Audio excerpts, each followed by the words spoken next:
King in Black, issue number 2. There's a lot going on in this book. I'm actually surprised how well it works together with the amount of shit they're pulling in this thing. I liked the first issue. I don't think it lived up to the hype that a lot of people have given it. I don't think it's like perfect, but I'm liking it. I don't hate the book in any regards of the word. I think it's been very fun. In this issue, did some things I like, did some things I don't really care for. But it's fine.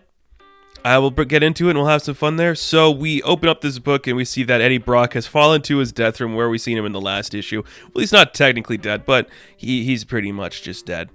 And Peter comes down to save him. Spider-Man himself is like, oh my god, Eddie, are you okay? Are you okay? Somebody help us, please. We need to get here. And Eddie's like final words like, promise me you'll take care of Dylan. And you see he's probably dead.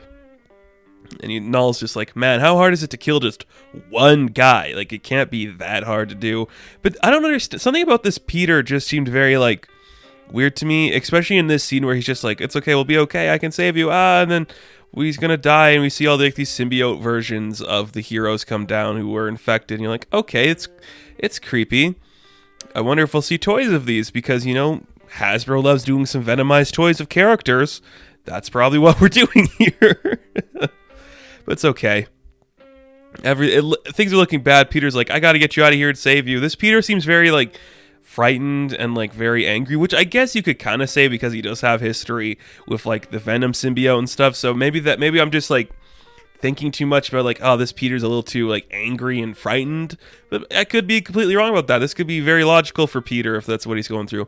But we see that it is Johnny Storm, the Human Torch, who's like, all right, Pete, get him to the lab. We'll get out of here. I'll protect you and get him out of here. And Peter's just like, don't be stupid. The fire isn't going to do anything to them, Johnny. You're going to get killed there. It's like, well, that's fine. My Nova Blast will stop them long enough for you to escape because we need Eddie alive and you have to get him to safety. So please do that, please. So we see Spider-Man swinging away with Eddie and just like full supernova goes Human Torch. And I'm like, that's cool. I like Johnny. I've always liked Johnny Storm. This moment was pretty cool. I just don't know if I'm really liking the way this Peter is acting right now. He gets better later.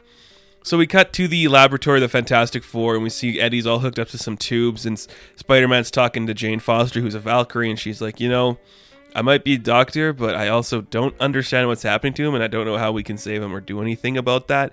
We see a bunch of other people are there. We see that Reed's in the room there, but we cut to Dylan, and Dylan's just like kind of like playing a game right now, and there's a knock on his door.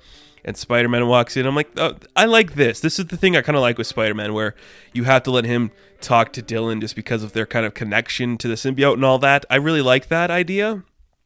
And even right away, Dylan's like, my dad's dead, isn't he? And Peter's like, I don't know how to say this, but not when I left him in the room. But I need you to come with us.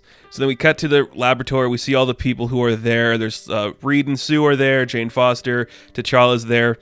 Blade is talking to like Professor X and Magneto over a hologram. You're like, okay, we're not opening our borders to foreigners and letting all these people invade in our place. And Blade is just so pissed at them. He's like, seriously?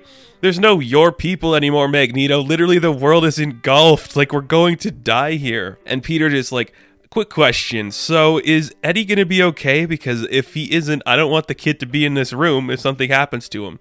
But they don't really know what's going on. And as they're still trying to figure out, well, maybe we got to figure out a way to get Eddie to survive and we have to get one plan together. In walks Namor, and Namor's like, you guys are idiots, all of you. And everyone's like, who the hell invited Namor? And it was Sue. Susan Storm invited Namor, and Reed's like, really? Sue, can we speak later about this? But Namor's just like, you idiot, you surface dwellers. For so long we were trying to stop this from happening, and you did it. You just made it happen. You're all dumb. I hate all of you. Now my people are gonna fight. The Atlanteans are gonna fight. I might be the king of like more of this world than any of you.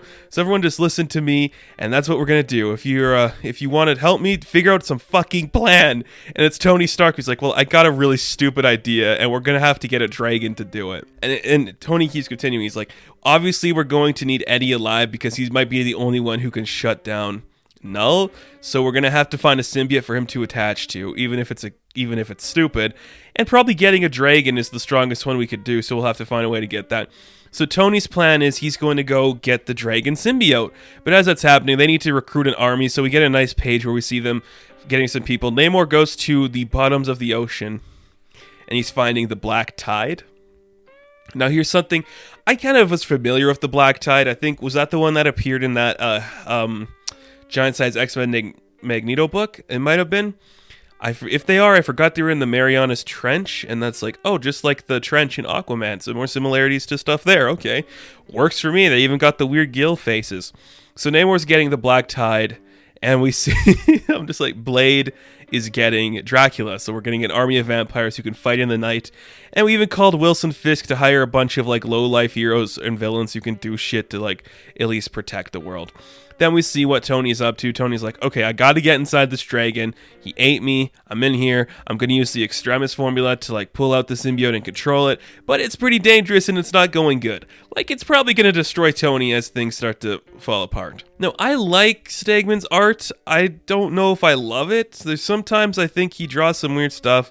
I think the thing that really gets me about some of his work is like, when he does like an angry character, like the mouth is really big and that can be very distracting, especially when we see like the like losing control Tony. I'm like, that something about that just doesn't look normal to me.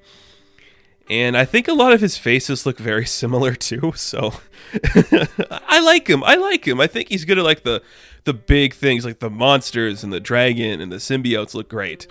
The rest of it, it's pretty good.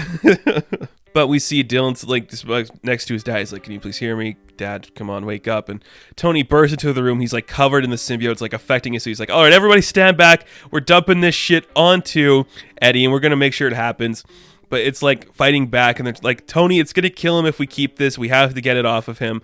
And everything that's happening, Dylan keeps getting more and more mad. He's like, "Move, everyone, get off my dad! Move!" And he just bursts into anger, and he like atomizes the entire like symbiote from existence. And Reed's instantly like, "Wow, you can be our weapon. We can use you, and we can like destroy the creatures. And this is amazing. You're the key to this all, Dylan. We can use you." And it's just like Peter who goes, "Really? Stop, Reed. You're freaking the kid out. You gotta stop. You gotta stop yelling at this kid." And we see that Eddie Brock loses his vitals, and he's probably going to be dead. I say dead. What are the chances Eddie Brock's actually dead? Like, the book is selling way too good for him to be killed here. And I know he's probably going to come back in some grand way and be like the ultimate like entity to oppose Knull or something. Where the hell's Thor? We keep bringing that up. We know where Thor is if you're reading the other books from Donny Cates.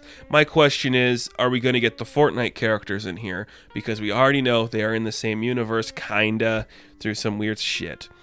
Cool. It's a good book. I think it's really enjoyable.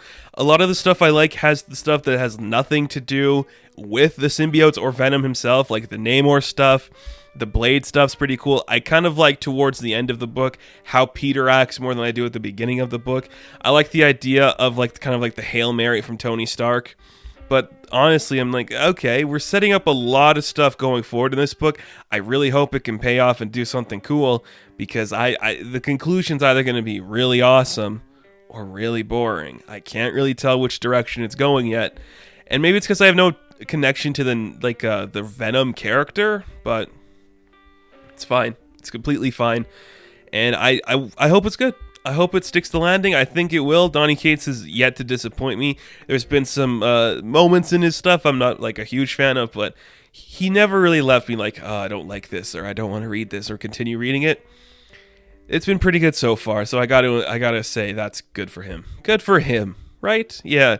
Good for you, Donny Cates, for literally changing the comic book game on its head and making all this stuff. Now just tie in Fortnite, and we will all be okay.